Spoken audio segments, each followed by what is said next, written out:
Hello, everyone. Happy to be back with another young Indian, a smiling face. I'm happy to see. Right now, we have with us Sarthak Pandey. Let's listen to him. Over to you, Sarthak. Hello everyone, I am Sarthak. Komutsa po. So being in the Philippines right now, I should be greeting everyone in the Philippine way of welcoming everyone. So Komutsa means hello, Okay. and po is a respectable term here Mm. in Philippines, just like we have Yeah, G or aap in Hindi right. and in India. So I am Sarthak. Sarthak means something that has a meaning, something that Yes. has a purpose and is worthwhile. Uh-huh. Hopefully, this small conversation would give you something worthwhile in the end, and that's the sole aim of uh, my Vidped today with Sir. So, sir, I have a small presentation. So, can I share my screen? Okay, so I'll talk about world workplace and Indians. I have had the privilege of working in startups, in academia, research, and in a global consultancy which deal in providing assistance, technical assistance, or monetary support, or even support in terms of solving their problems by being as a sole provider of technical help to the companies. So the big difference of working in all these places has provided me with some insights that equip me to work better than others who might be stepping into the world of uh, professional world for the first time. So so just to set up the context, everyone starts young. So they are energetic, they're enthusiastic, they're concerned. But are they experienced? So we all are very young right now. We are energetic. We want to do everything very quickly. Even many a times when we were in college, we were told that many of the students want to run societies very fast. They would want to invite everyone into they would want to invite everyone into the different talks and events that they're organizing, but they might not plan it well. They're very enthusiastic, as in they have multiple ideas, but they again might not be able to organize them. If they are concerned, so they have their aspirations in mind, they have their ambitions in mind because they're concerned of the future. But the biggest question is, are we really experienced? So, if not, then why are we given the job? And if yes, then why do we go for an entry-level job? So, the answer to this is that when we are inexperienced, the biggest opportunity in our hand is that we are inexperienced. So, we can be molded into any shape. So if you see that your seniors are giving you more chance, that means they want you to take more part. They want you to lead the conversation. If they want you to listen more, they want you to maybe gain more insights. If they want you to do more hands-on job, maybe they want you to make more presentations. They want you to do more surveys on the field. They want you to do a more hands-on job so that you get a better taste of what the job really looks like. So being an experience is not a hurdle, but it's an opportunity. You are privileged. You can make a mistake and say that I didn't know about it because I'm inexperienced. You Mm. can ask questions. You can ask rational questions because you would be able to ask them saying that I don't know because I'm inexperienced. So ideally what we bring to the table is the willingness to learn and with the transition to lead. So any position that you today join at, you join as a research intern, that evolves to a research analyst, that evolves to a program lead, that evolves to a program associate, and you go bigger and bigger. So the main idea behind anything today that we do is that we have to learn with the transition to lead in future. But the bigger question is, are we taught this? The answer is we are always taught all these things, but we are taught them in a very indirect manner. So how did I do it and how do I see it? So these are just my observations of what I saw during my undergrad journey. So basically, during my undergrad, it was the time of COVID. So we had a phase where things were remote, then things became in person. So luckily, I was able to spend my 3 years at IIT Kanpur campus. So I was able to be in those innovation labs, be around those people who are making those mm, innovations. And it was a great opportunity to see that how does those great innovations like IIT Kanpur has a lot of great innovations. During the time of COVID, they had Sanjeevni, they brought those Swasa masks. So these were revolutionary things. How do they actually come out? The answer to all these things was very simple. It was shared education, it was good thinking, which required time, and good things take time to happen. So what did I learn? So at the core, it was always the Indian values. The first thing was respect. Now these things might sound very silly, or these things might sound very uh, as in very understood, but unfortunately these things in today's world are missing from our workplace. Many a times in our workplace, we see that there is a lack of respect. Now, lack of respect doesn't come as in someone is not being kind to you or is being rude to you, but lack of respect comes in you propose a idea, but it's not taken seriously, or is it not taken with the same maybe weightage as everyone else in the team would take. How do I know this? Now, there is a way to know about these things. So when I was at Tetra Tech, the members in the team were all people who were very senior. They were all in their fields for at least 15 years, and they never made me feel like an intern. I could go in any team meeting and I could suggest anything into the team meeting, and it was taken as it was taken, just like it was given by the manager of the hub.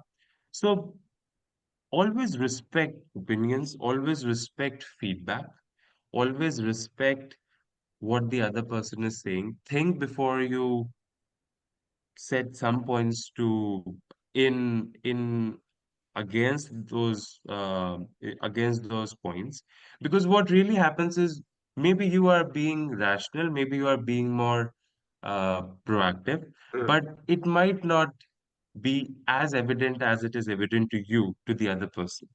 Second is honesty. The honesty is an antacid. Why do I say it's an antacid?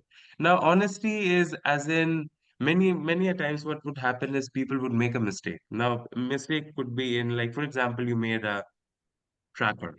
Now, this greenhouse gas emission tracker, you had certain values from, you were required to take these values from maybe a particular district. And if you don't have those values, you have to take those values from the global values from a different country, which is near to that country. But you didn't do that extensive process. And what you did was you just took the values from maybe probably the American values of some values from the Western world, which is wrong because now, because you were based in Asia, you took those values which were from a different geography. So it will not give you an accurate picture of what's happening on the ground. So honesty comes in here, that are you able to tell that yes, you did not do the extensive job of researching, you did not do the extensive job of finding different values. So basically, it's an anti-asset, as in the moment you will tell the truth that you didn't do it, it will create a reaction. But the moment you have told it, after some time, it will get cool. You will gain values, you will gain trust of your colleagues, that they would realize that yes, even if you would make a mistake in future, you would own it, you would not hide it, or you would not try to, not let anyone know about. Third is being wise. Now, I'm right now in Manila, and you move out of the country, you move out of the house of your parents, I mean, I am out of my house of my parents since 2020. But when you move away from your parents, there are many things that you have to be very considerate of. Money and resources, resources as in the clothes you wear, the shoes you own, the devices you carry, the accessories you have. These resources, you have to be wise around these things. The reason behind being wise around these things is not that that you should not live your life to the fullest, but the main idea behind all these things is that once you start living frugally, you focus on things that really matter. If the focus is on to get, the good pair of Nike shoes or maybe some good pair of some XYZ materialistic thing, your focus revolves around that thing. Although it's always best to buy good material stuff so that you don't end up going to the store again and again because you purchase something of poor quality, but don't be just materialistic. Like these days, a lot of people are materialistic around iPhones, they're very materialistic around cars, they could be very materialistic around something as simple as a laptop. So always think like watches are something that people are really materialistic about. So always think what's the purpose. Around that purpose, you should see how much you should be spending. So being wise is very important. Being patient is, I mean, I have seen countless number of times how people have lost respect, how people have lost their image just because they were not patient. So it could be as simple as maybe you are out on a laboratory visit, maybe you are out on a site visit. Now you are having so many questions in your mind about, okay, let's maybe we are on a biochar production facility. We are asking, okay, how is the moisture? How is the silica content? How is the temperature of this? How is this? How is that? The problem with asking these questions is not that you would be appearing as disrespectful, but the problem is that you would be distracting your own self. Because right now you would be answering or you would be wanting others to answer the questions you have, forgetting the fact that you are there to first listen to them and in the end ask questions comfortably. I mean, no one would ever say you to not ask questions, but being patient is always better. So it's better safe than sorry. It's better to be safe than being sorry. Again, I would like to say it should not be regarded as not asking questions. It should be regarded as asking simple questions. Like, for example, when I was at Tech, we used to interview innovators. Now, these innovators used to be in the field for at least 5 to 6 years. So there used to be a phase wherein which we were asking questions and questions to the innovator, Mm. but we were not getting any significant data from them. And this interview used to be the third stage. So first was stage one, stage two, stage three is the interview. So the key that we realized was to ask simple questions rather than asking a very twisted question. Okay, how much did this change when you added this and that? Simply ask what was the best approach to tackle the low growth you had in this region, or ask simple questions. So that you are not going to confuse someone and you are keeping things simple for everyone. The fifth thing is that invest yourself. Now I have cut in. The problem is not that I'm asking you to not invest in yourself. The thing is that I am asking you to do is that you invest yourself in the goal or in the task that you are in. Many a times what happens is we do a job maybe for the sake of money. We do a job maybe for the sake of that certificate. The problem with this approach is that the moment you get that thing, you will not value your experience. You yourself would feel, oh, I now have the money, I now have the certificate. There is no use of that experience that I get. So the moment you become more materialistic, so having a certificate, having money in hand, having those maybe goodies or some recognition, that is all materialistic. What's not materialistic or is experiential or lifelong learning is what you learn from your mentors. It could be the values, it could be the skills. Maybe you learn how to operate a new machine, maybe you learn how to organize a group task, maybe you learn how to work in teams. So all these things are very different. And once you invest yourself, you realize that, like, for example, a very simple thing. Now, I'm here in the Philippines. My team consists of people who are from the Philippines. There is a person who is from San Francisco. There is a person who is from Australia. So now these, and I'm from India. So the image that I'm trying to tell you is that right now it's a bowl full of different work cultures. And when I say different, it really is different.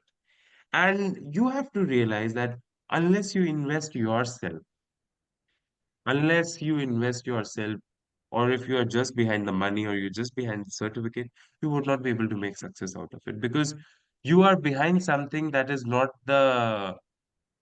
in the process, but is an outcome. You have to focus yourself on the process. The journey is what matters. The outcome is not something that would really matter. If the journey is enriching, if the journey is comprehensive, if the journey is good, your outcome is going to be good. So it's important that you invest yourself. Don't be at a very surface level. Be receptive. So being receptive to knowledge, feedback, opinions. So what happens is like the most ideal way of working in most of the offices, at least where I have been at a couple of places. So what I have seen works well is that you get your task uh, from your mentor and you do it and then you take it back to them for review.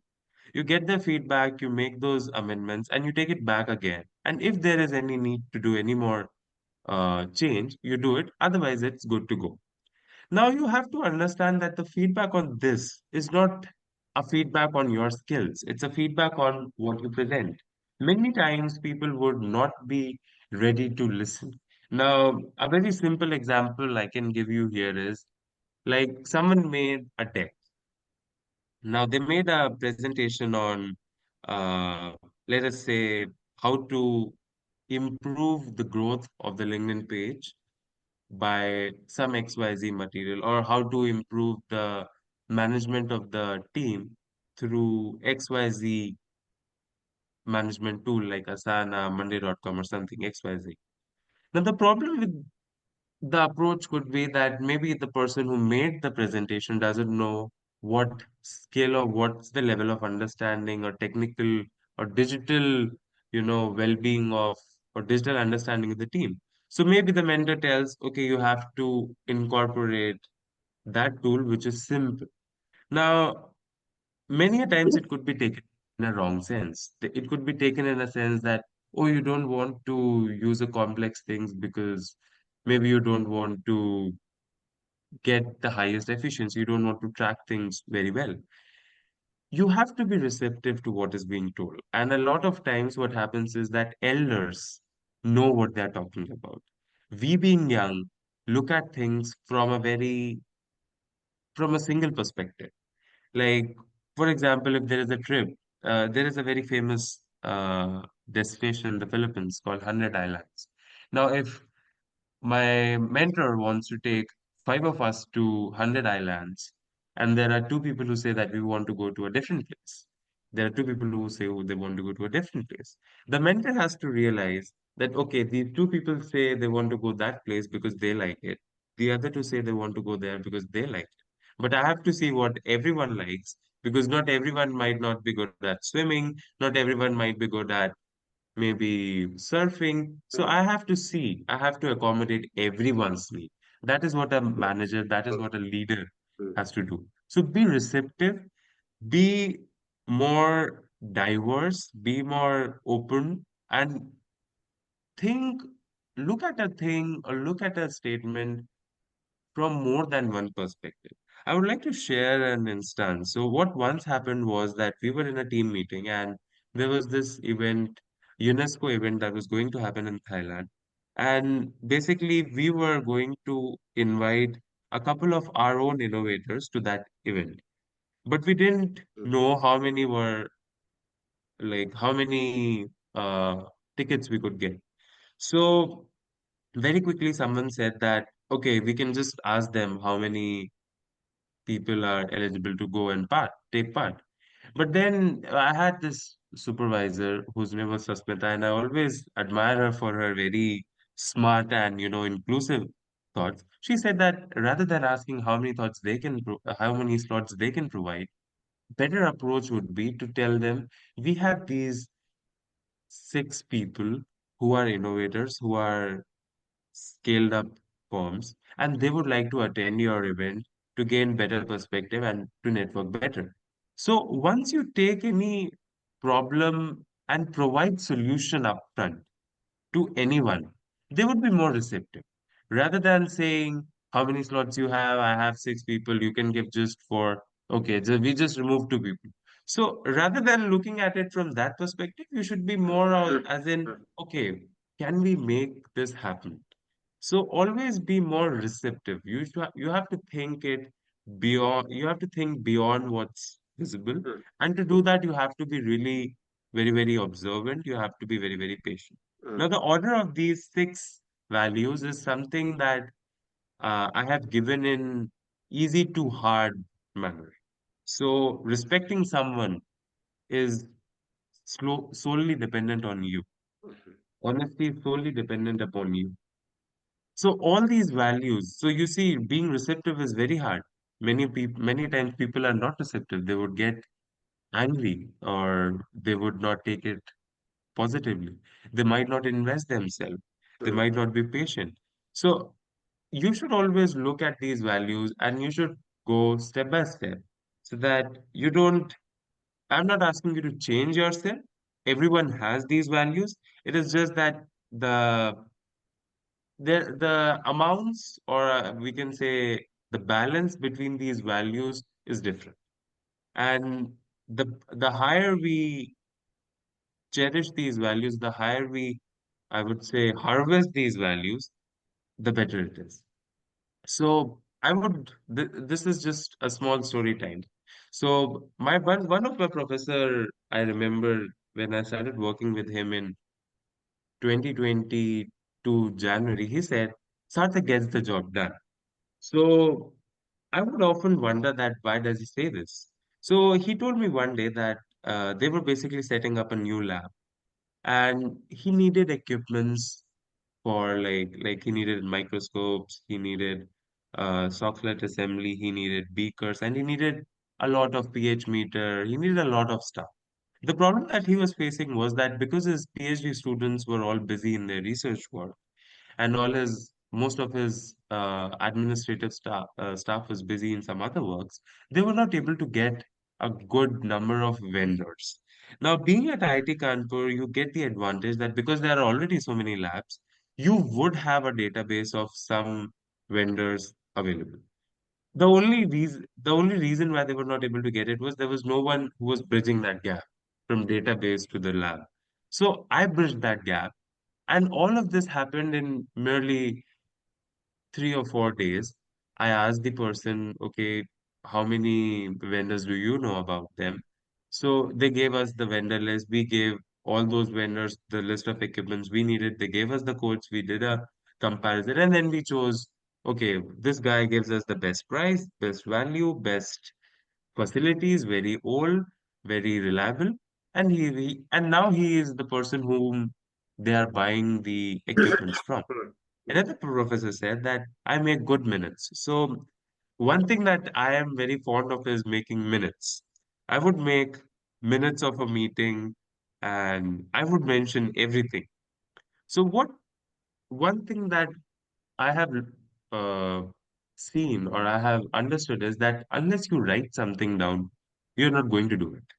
If you keep something in your head, you are going to keep it in your head, but the moment some other things come in your head, that thing will go up. something writing. And for me, like for me, most of the things that I mm, would think, or I would be more creative during activities when I am not principally being creative. So maybe I'm riding a bicycle. I'll think of things that I wouldn't be able to think when I'll sit specifically for thinking. And the best thing that I then started doing was I would stop right then and there and I would just write it down in a notepad. Because I know if I don't write it down right now, this thought or this idea will never ever come. So it is very important that you write things down. It could be long, it could be imperfect. You can make it perfect once you do it more and more and more. But if you do not write down things, you really don't make yourself accountable to those things. I remember when I was a kid, my mother would make me write down those fill in the blanks, those question and answers, those mm, mm, definitions, and mm, so many things. She would make me recite them, write them down, and that's how I would be, memorizing them well. So that's how that's how a normal brain works. So to do a good job, you really have to make some action points.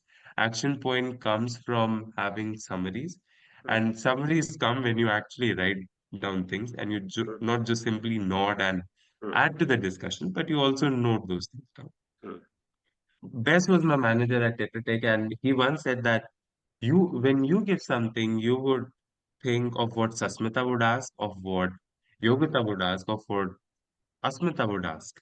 And that would reduce the amount of time we would need for review because we have already incorporated all those things.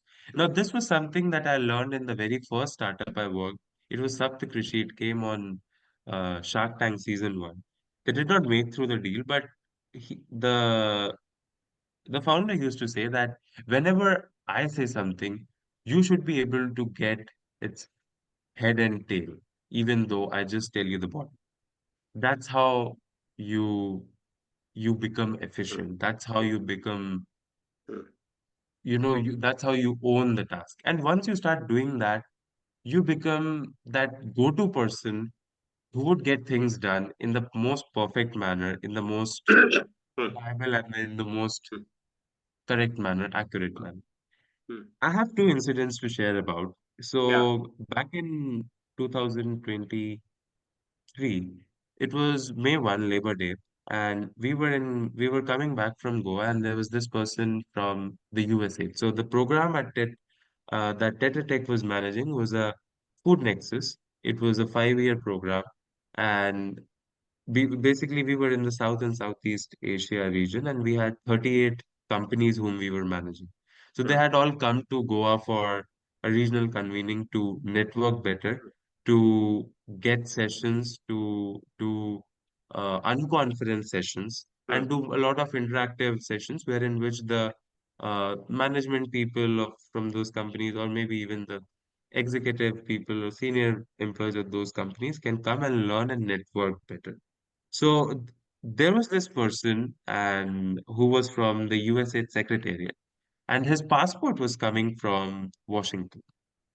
For some reason, the our hotel in Goa, and it was a good hotel, it was Lee Meridian, it was not a hotel that not many people might not know of. It was a good, reputed hotel, and they did not let the passport delivery happen in the hotel. And unfortunately, everyone left.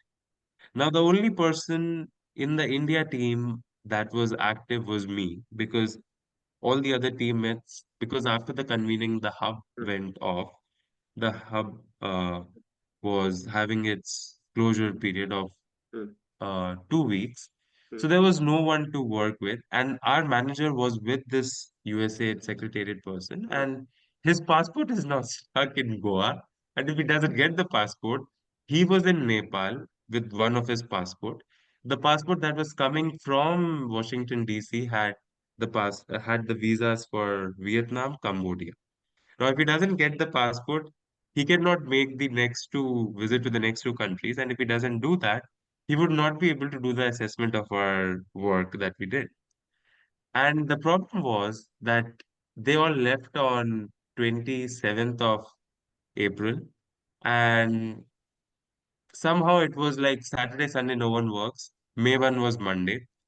And on May 3rd, this person in Bangalore, another person would be going to Vietnam and he would join those people from Bangalore. So the only way was that we send that passport from Goa to Bangalore. And this all was something that I was required to do. And this was never ever written in any mm, job descriptions. mm, Even no one ever thought that one would be mm, doing this thing. mm, So what I want to emphasize on is that sometimes there would be situations that you would need to do. It's in front of you, you have to do it. There's no other, you can't say that, no, it's not my job because this is not in the job description or something. You have to do it because you are there. So luckily, we were able to send it via DTDC to Bangalore, and then from now another problem in Bangalore that happened was because I cannot speak the in Tamil or Telugu or Kannada, and most of the people in Bangalore would speak in these languages. So even if I would ring them up, that was the status of the package. They would simply hang up the call because they would not get my language, and I was getting anxious that if this passport doesn't go, then all the work of 1 year, 2 year of with the innovators would go in vain because obviously it stresses the person out. But luckily, we were able to get it all done and we were able mm. to sort it. Another event happened So how in did Bali this year that so how now did you there was resolve world water. it? Yes, So Sarthak, how did you resolve it?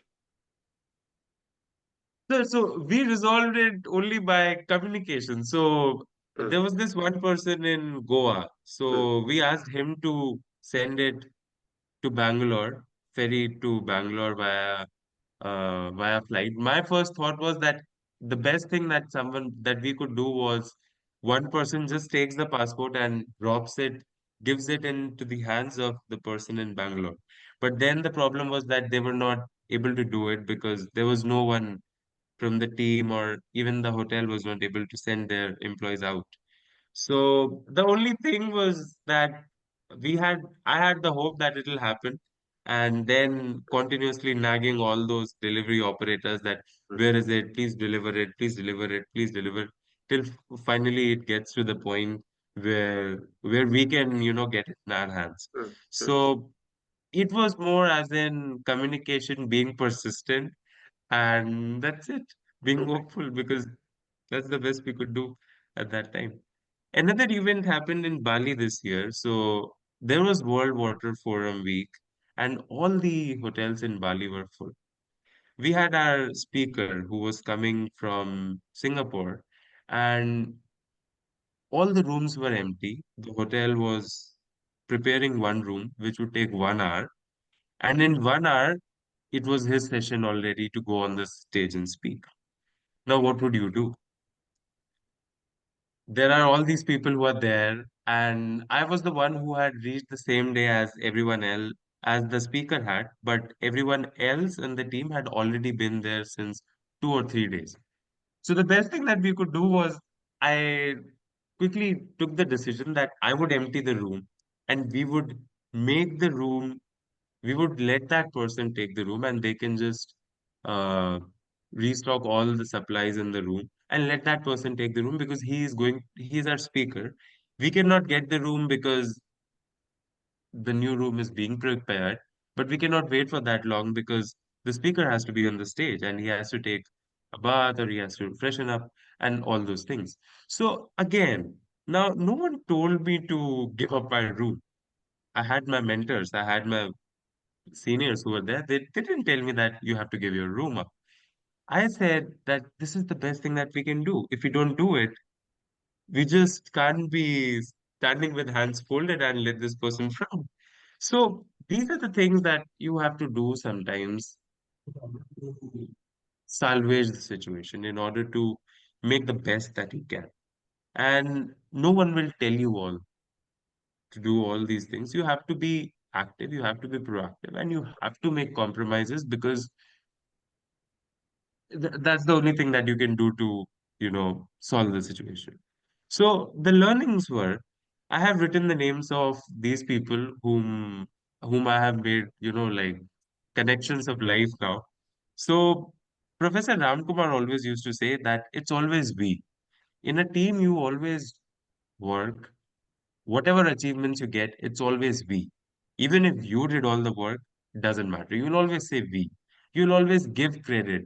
And this giving credit is such a simple thing that it's so much ingrained that even if the images that we add in a presentation, we would write down the source of the image right beneath on that slide, and we would reference it again in the last.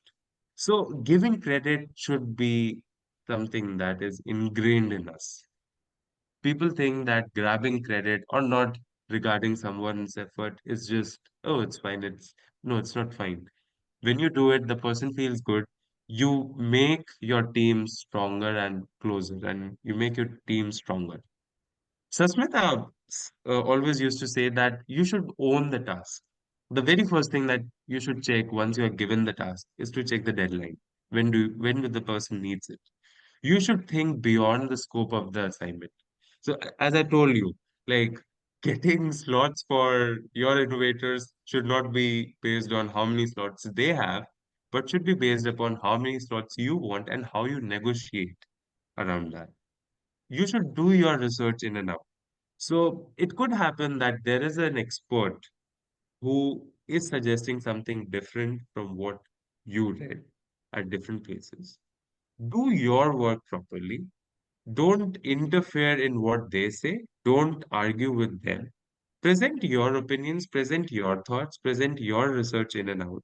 It should not happen that you say, okay, that this length is in meters. And then if someone asks, what would it be in centimeters? And then you say, oh, I don't know because it was not asked to be done in centimeters. Do your research in and out. Understand things well so that you don't make a fool out of yourself. Ask simple questions and be rational. You cannot ask for example, we do a lot of surveys with farmers. So when you go to a farmer, you don't ask them, what was the volume of water you used to irrigate your farm? A farmer is not having a beaker that he will measure the water and then put it. He is not having a bucket and he'll measure. You have to ask him, how many hours did you run the pump for? And then you go and check what's the diameter of the pump, what's the flow rate. You have to be inclusive in this way. You being inclusive is not it is being more open to LGBTQ and all those uh, modern opinions. But being inclusive in projects, being inclusive in tasks is that if you think, for example, there was a very famous story that uh, SBI's women chairman, Arundhati Bhattacharya, she told it in one conference that there were girls who would not take promotions which were which would require the postings to be done in rural areas. And then one day she asked them that why are you not taking the promotions although you have to be at a rural area? So what she felt that the girls didn't want to work. But then one girl gathered up the courage. And these are her own words that she gathered up the courage and she said that we don't go to rural areas because we no one wants to give us a room.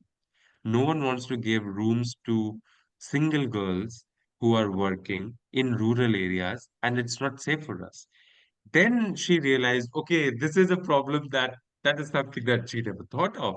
Then SBI started having hostels, and then they started giving them Activas or scooters, and then they saw a big number of women who were, taking up promotions, and they were going to those rural areas. Another thing she shared was that for a woman, many a times she would need to take leave during the board exams of her kid or during taking care of their parents or their in-laws. Now, this is something that will hinder the professional growth of a lot of ladies. So she brought in reforms in SBI and she started giving paid holidays to people, to women especially, so that they could focus on their personal and professional life and make a career. So you have to be more inclusive. You have to be more inclusive in your approach towards anything. So that's how you become better at any task. Have high empathy. So having high empathy is very important because this was told by Bess, and he is a person who would have a maybe who would coming back from a flight, but you would never get to know because he will always be responding with a smile. And he was literally the person who would never ever even flag a error or mistake in a way that you would feel not right about. So because he always focused on having empathy. You could be having a bad day and maybe you did something wrong, and that's the day when the things are being reviewed, and you are already going through all that, turmoil, and this review comes up and you are all tired. So have that empathy. Anything that if you ever feel that okay, your colleague is not responding the way they should be responding, approach it not as in, do you not understand this? No, that's not the way how you approach things. You would never ask a cancer patient what's the problem in life. They might simply say, being alive itself is a problem for me.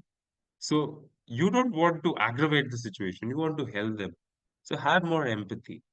Janelle is right now the president for Tetra Tech International Development in US. And she said one very nice thing in one of her current meeting. She said people will always remember you for their experience they had with you. They will not remember for the KPIs you met. They will not remember for the great PPTs you made. They will not remember you for those tasks that you finished. They will remember that, okay, did you wish them on their birthday?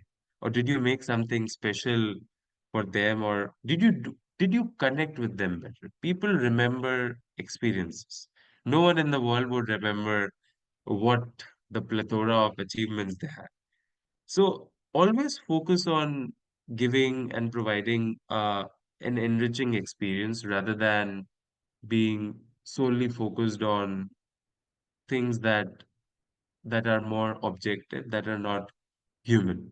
So, this is something that we do in design thinking. That you never ask the patient what difficulties they face. You don't go to a patient and ask, okay, what difficulties are you facing?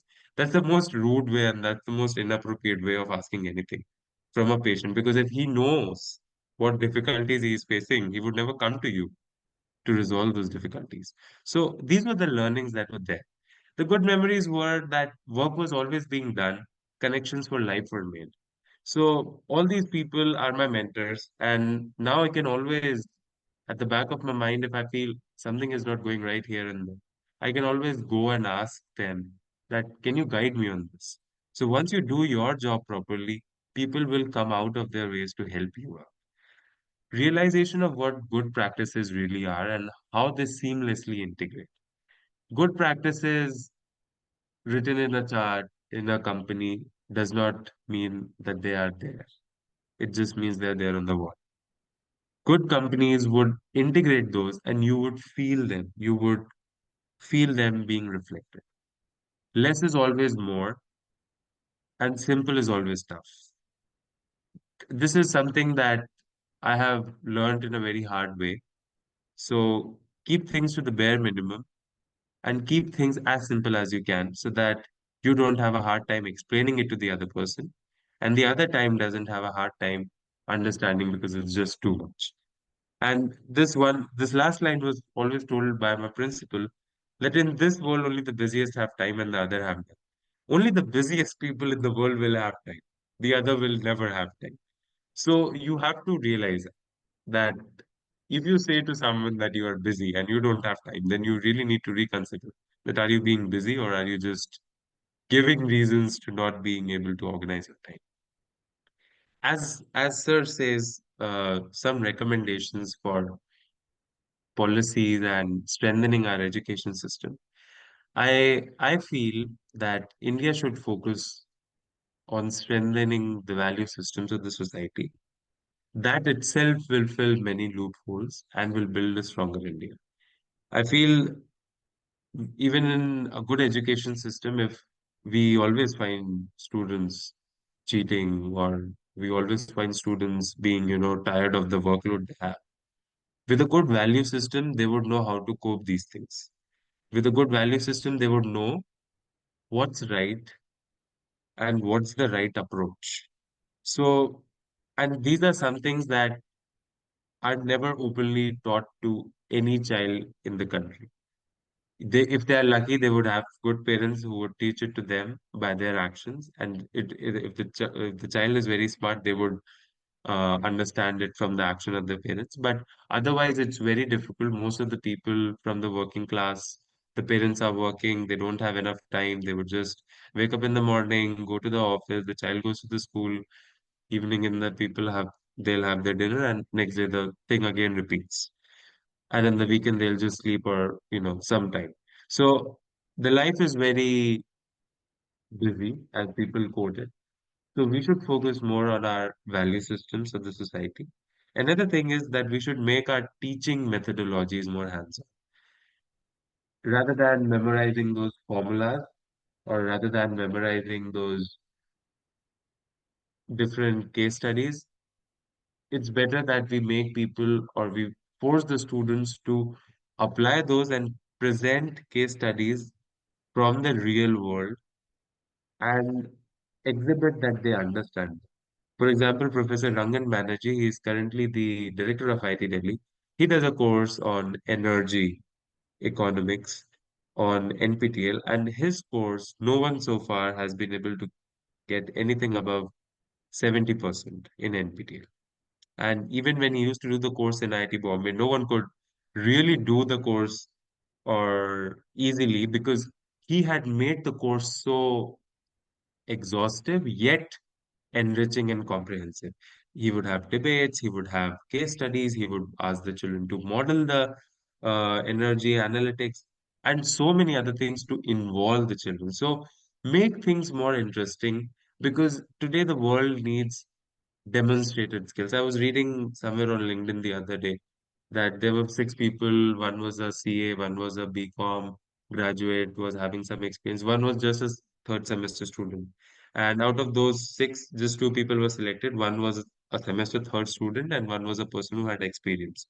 So the person who selected said that this is demonstrated expertise is what they look for. They would not look that, oh, MS Office, very nice. You know how to use Canva. They would want to see what did you do after knowing all these skills. There is Pavan, a very famous person on LinkedIn, who says that InSeed hides the scores. You would never get to know what your scores are or the other person's scores are. So that is a good approach, because otherwise people just keep thinking of scores and scores. And evaluation should be based on the understanding rather than how much you score based on those questions that generally are very surface, are not deep, or do not convey a lot, even if you score good in those questions. These are just those two recommendations that I would like to make from my end. Yes, sir. Thank you. Thank you so much, Sarthak. It's you have distilled down your experience and your wisdom, and you have a lot of it. You do have a lot of it. You've distilled it down to very simple things. You've told people you're going to work in a corporation, in a group. Then what is it that makes you successful? And being successful Yes, is, sir. of course, needed, because it's not only you who are successful, your team is successful, and more important, the client is successful, because you have a client at any point. Whether you're making a product, then your client is the customer, or whether the client is the government or anybody, you need to make the client happy so that you get repeat business. Okay? So even every shopkeeper in India knows that, right? You need repeat business. Okay? You can't just keep searching for new people. So thank you so much for a very clear exposition, well prepared, I could say, and very clear exposition of the ideas that you have accumulated over time, and you presented them so well. Okay, it's a great idea that even at this young age you have decided that you can boil it down to a few points and guide yourself and others based off, and very much you give credit to your seniors that look, Yeah, yes, sir. I didn't come up with it Absolutely. myself. It's not like me. I'm just brilliant guy sitting in my cave and I've come up with these ideas. No, I have been brought up along these lines. My mother told me this, my teacher told me this, my boss told me this. So I think you have given credit to people where it is due. And it's not like you're hogging the limelight. Hey, I'm great. No, if I'm great, it's Mhm. because of these people. Right? They Always, sir, are the always. ones who Absolutely. taught me this, they taught me this. And I think for me, one thing sticks out. Okay.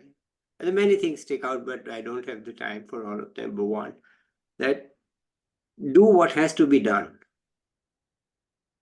Do what has to be done. That's what you showed on your two incidents, that May 1 and that Hyatt Bali. Do what has to be done. Okay.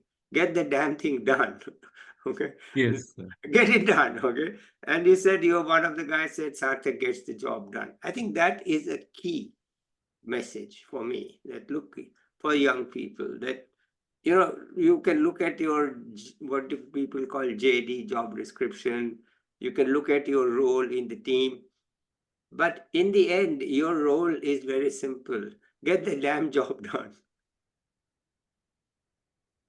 Okay. Absolutely, sir. Because what happens is that we oftentimes what happens is that I remember in my college, we would get these job descriptions in our WhatsApp groups, and then children would be discussing, oh, this is the job description, it says this and this, but we don't know this and this.